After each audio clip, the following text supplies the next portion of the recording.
Class 12th के last video में अपन ने एक्सरसाइज 6.2 के क्वेश्चन नंबर सेकंड तक कंप्लीट कर लिए थे।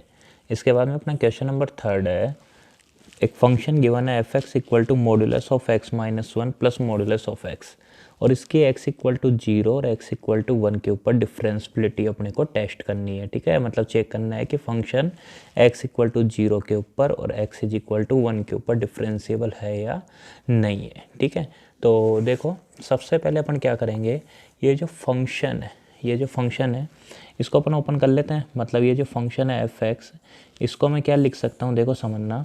सब कल मैंने बताया था मॉडुलस फंक्शंस को ओपन करना। क्या करते हैं, जैसे ये नंबर लाइन लगा दी मैंने। ठीक है, अब x माइनस वन है तो एक तो x इज इक्वल टू 1, और ये क्या है बेटा x minus zero. X minus zero का मतलब क्या हो गया, x इज इक्वल टू 0। ये 2 पॉइंट्स मिल गए अपने को। कौन कौन से मिल गए, एक तो x इक्वल टू 0 मिल गया और x इज इक्वल टू 1, ये 2 पॉइंट हो गया। मतलब इस नंबर लाइन को कितने पार्ट्स में डिवाइड कर दिया अपन ने, 1, 2 और 3 के अंदर। ठीक है, सबसे पहले ये जो पार्ट है इसका मतलब क्या है कि यहाँ पर हमेशा x की वैल्यू 0 से कम है। ठीक है, इस वाले पार्ट में क्या होगा, जो x है ना x, वो 0 से ज़्यादा है और 1 से कम है। और तीसरा जो पार्ट है इसमें हमेशा x की जो वैल्यू होगी वो 1 से क्या होगी, ज़्यादा होगी। ठीक है, तो 2 क्रिटिकल पॉइंट मिल रहे हैं, 0 और एक 1। ठीक है, आ गया समझ में। मैंने यहाँ पे क्या कर दिया, इक्वल का साइन लगा दिया। अब देखो समझना, जब x की वैल्यू 0 से कम होगी, जब x की वैल्यू 0 से कम होगी, रफली समझना बेटा, जब x 0 से कम होगा इसका मतलब नेगेटिव होगा। तो ये बेटा ये भी नेगेटिव और ये भी नेगेटिव, तो ये नंबर कैसा आएगा, नेगेटिव आएगा। और नेगेटिव आएगा तो यहाँ पे माइनस से मल्टीप्लाई हो क्या आएगा, x माइनस वन। ठीक है, और फिर वहाँ में अरे x की वैल्यू नेगेटिव है ना, 0 से कम है, तो ये भी किससे मल्टीप्लाई हो के आएगा, माइनस से। तो माइनस एक्स और माइनस एक्स, माइनस 2x और माइनस माइनस से प्लस 1, ये फंक्शन हो गया। उसके बाद देखो, जब x की वैल्यू 0 और 1 के बीच में, 0 और 1 के बीच में मतलब x की वैल्यू 0 से ज़्यादा और 1 से कम है, तो बेटा ये 0 से तो ज़्यादा है लेकिन 1 से, इससे क्या है, इससे तो कम ही है ना। भाई 1 से कम है तो बताओ नेगेटिव वैल्यू की पॉजिटिव, तो बेटा 1 के आगे माइनस है तो नेगेटिव वैल्यू देगा। क्यों, क्योंकि बड़ा 1 है। अरे x की वैल्यू 1 से कम है तो बड़ा कौन होगा, 1, और 1 का साइन नेगेटिव है, तो यहाँ भी कैसा आएगा, नेगेटिव आएगा, x माइनस वन।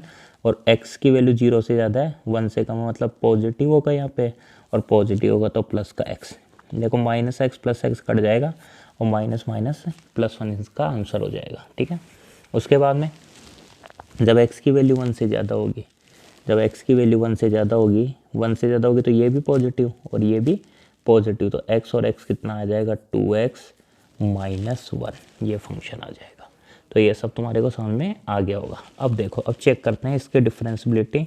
सबसे पहले x इज इक्वल टू 0 पर, अब x इक्वल टू 0 पर क्या निकाल लो, लेफ्ट हैंड लिमिट निकाल लो, वो सॉरी डिफरेंशियबिलिटी मतलब left hand derivative. Left hand derivative को क्या लिखते हैं, एफ डैश 0 माइनस 0। अरे 0 के ऊपर क्या होगा, लेफ्ट हैंड डेरिवेटिव 0 माइनस 0। इसका मतलब क्या होता है, इसका मतलब होता है limit h tends to 0 F 0 minus H minus F 0 upon minus H, होता है ना F A minus H minus F A upon में कितना, माइनस एच, तो एफ ए की जगह कितना है, 0, तो 0 minus H minus F 0 upon में कितना, माइनस एच।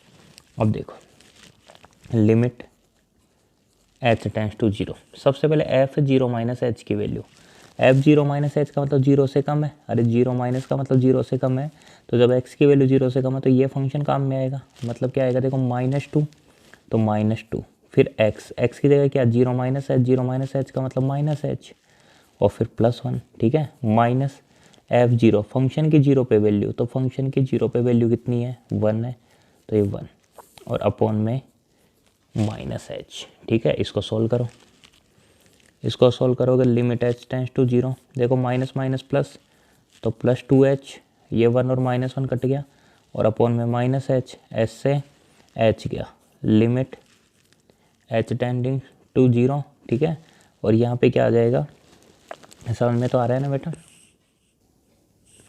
ठीक है, और यहाँ पे कितना बचेगा, केवल माइनस का 2, मतलब इसकी वैल्यू कितनी आ गई, -2 आ गई। ठीक है, तो क्या हो जाएगा, समझ में आ गया होगा। इस मतलब इसका जो डेरिवेटिव है वो लेफ्ट हैंड डेरिवेटिव कितना आ गया अपने पास में, -2 आ गया। समझ में आ गया। ठीक है, अब क्या निकालना है अपने को, अब निकालना है अपने को राइट हैंड डेरिवेटिव। देखो समझो, यहीं पे निकाल देता हूँ ना right hand derivative. Right hand derivative को क्या बोलते हैं, एफ डैश 0 पे 0 + 0 limit h tends to 0। Right hand derivative है तो f 0 पे 0 + h माइनस f0 और अपॉन में प्लस का h। ठीक है, तो limit h tends to 0 f0 + h, 0 + h का मतलब समझ गए ना, 0 प्लस पे। अब 0 प्लस पे क्या होगा बेटा, जब x की वैल्यू 0 से ज़्यादा होती है तो आंसर कितना आता है 1, तो यहाँ पे कितना आ जाएगा 1 आ जाएगा, तो ये 1 माइनस फंक्शन की 0 पे वैल्यू अभी निकाली थी अपन ने 1 और अपॉन में कितना h, तो ये तो क्या हो गया लिमिट h टेंडिंग टू 0, 1 - 1 का मतलब 0, 0 अपॉन h का मतलब 0, तो आंसर ही कितना हो जाएगा 0 हो जाएगा। ठीक है ना, 1 - 1 का मतलब 0, 0 अपॉन h का मतलब कितना हो जाएगा 0, तो आंसर ही कितना हो गया 0, लिमिट रहेगी नहीं। तो लेफ्ट हैंड डेरिवेटिव और राइट हैंड डेरिवेटिव दोनों क्या आ रहे हैं, अलग अलग आ रहे हैं। और अगर दोनों अलग अलग आ रहे हैं तो क्या लिख दोगे, लिख देना कि since f dash 0 minus 0 is not equal to f dash 0 plus 0, therefore function is not differentiable at x is equal to 0। ठीक है ना, function x is equal to 0 पर तो डिफरेंशिएबल नहीं है। अब अपन कहाँ निकालेंगे, x is equal to 1 के ऊपर, eight x is equal to 1, x is equal to 1 के ऊपर वही left hand derivative, left hand derivative x is equal to 1 के ऊपर f dash 1 minus 0 बोलते हैं उसको, और उसका मतलब क्या होता है limit h tendings to 0, f किसके ऊपर 1 माइनस पे निकाल रहे हो तो 1 - h माइनस f1 और अपॉन में प्लस का h। अरे a - h माइनस f है अपॉन h, a की जगह क्या लिख दिया मैंने 1 लिख दिया, तो वो क्या होगा देखो लिमिट h टेंस, ये समझ में आ गया ना। 1 माइनस पे क्या होता है 1 - h, f बाई a पे क्या होता है f a minus h minus f a upon में h, a की जगह क्या लिख दिया मैंने 1 लिख दिया। ठीक है, अब f1 - h, f1 - h क्या होगा बेटा, मतलब x की वैल्यू 1 से कम है, 1 - h का मतलब 1 से कम है, तो यहाँ पे x की वैल्यू जब 1 से कम होती है तो आंसर कितना होता है 1 होता है। माइनस f1 फंक्शन की 1 पे वैल्यू, तो फंक्शन की 1 पे वैल्यू भी कितनी है 1 है।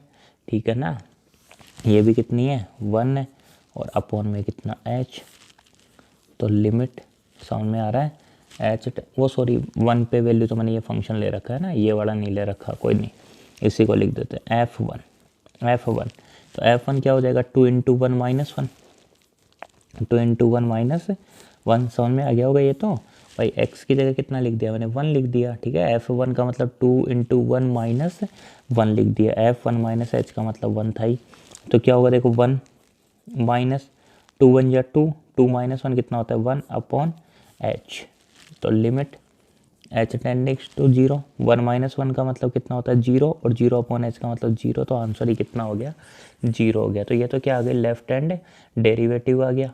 अब क्या निकालोगे राइट हैंड डेरिवेटिव, मतलब f डैश 1 के ऊपर राइट हैंड डेरिवेटिव 1 + 0, इसका मतलब limit h tendings to 0 f1 + h minus f1 और अपॉन में h। ठीक है, 1 + h माइनस 1, तो वो क्या होगा, वो होगा limit h tending to 0 f1 + h, मतलब x की वैल्यू 1 से ज़्यादा है, और जब x की वैल्यू 1 से ज़्यादा होती है तो फंक्शन आता है 2x - 1, 2x - 1। तो देखो बेटा 2x, x की जगह कितना 1 + h माइनस 1, ये तो किसकी वैल्यू आ गई f1 + h की, माइनस f1 फंक्शन की 1 पे वैल्यू, फंक्शन की 1 पे वैल्यू अभी लिखी थी ना 2x - 1 का मतलब 2 × 1 - 1, x की जगह कितना लिख दिया 1 लिख दिया। ठीक है, और अपॉन में h, इसको सोल्व करो, लिमिट h टेंड्स टू 0, देखो 2 1 या 2 plus 2h minus 1, 2 + 2h minus 1 minus 2 1 या 2 - 1 कितना होता है 1, और अपॉन में h, -1 और +2 कट गया, तो क्या आएगा limit h tends to 0, 2h upon h, h से h भी कट गया, क्या आएगा लिमिट h टेंड्स टू 0, केवल 2 बचेगा, और इसका आंसर कितना आ गया 2, मतलब लेफ्ट हैंड डेरिवेटिव 0 आ रहा है और राइट हैंड डेरिवेटिव 2 आ रहा है, तो इसका मतलब यहाँ भी फंक्शन डिफरेंशिएबल फंक्शन नहीं होगा। तो फंक्शन ना तो x इज इक्वल टू 0 पर डिफरेंशिएबल है और ना ही function x is equal to 1 के ऊपर डिफरेंशिएबल है। ठीक है स्टूडेंट्स, आगे के क्वेश्चन से एक बार तुम लोग खुद सोल्व करने की कोशिश करना, आराम से हो जाएंगे। जय हिंद, जय भारत।